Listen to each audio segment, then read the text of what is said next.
जनमत लाईव्हच्या या विशेष भागात आज परत प्रतीक्षा दर्वेकर आणि वैभव खोबरकर यांच्या नात्यातील गुपिताचा रहस्य उलगडण्याचा आम्ही प्रयत्न करणार आहोत। स्वतःचा संसार मोडून चंद्रपूर जिल्ह्यातील राजुरा येथे राहणाऱ्या प्रतीक्षा दर्वेकरनं गडचांदूर येथील लोणी गावात राहणाऱ्या वैभव खोबरकरशी संबंध जोडले। मात्र वैभवने तिच्याशी कुठलंही नातं ठेवण्यास नकार दिला। प्रेमात घायल झालेल्या प्रतीक्षानं पोलीस ठाण्यात धाव घेतलेली आहे।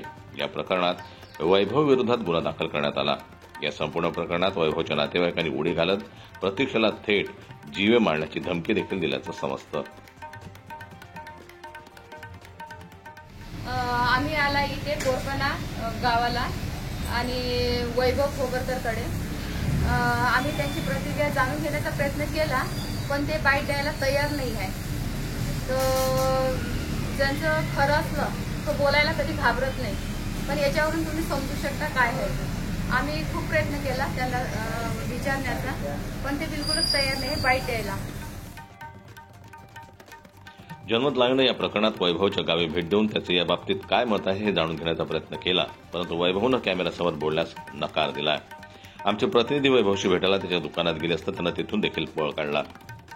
तर तिथेच प्रतीक्षाला जीवे मारण्याची धमकी देणारे वैभवचे डॉक्टर नातेवाईकांनी देखील आमच्या प्रतिनिधीला बघून प्रतिक्रिया देण्यास नकार दिलाय। अशा परिस्थितीत जिथे प्रतीक्षानं समोर येऊन वैभव आणि त्याच्या नातेवाईकांवर गंभीर आरोप केलेले आहे, तर वैभवचे हे मौन त्याच्या मागचं नक्की कारण काय हा सवालही ते भेडसावत आहे। जनमत न्यूज करता योगिता पाटेकर यांची रिपोर्ट, चंद्रपूर।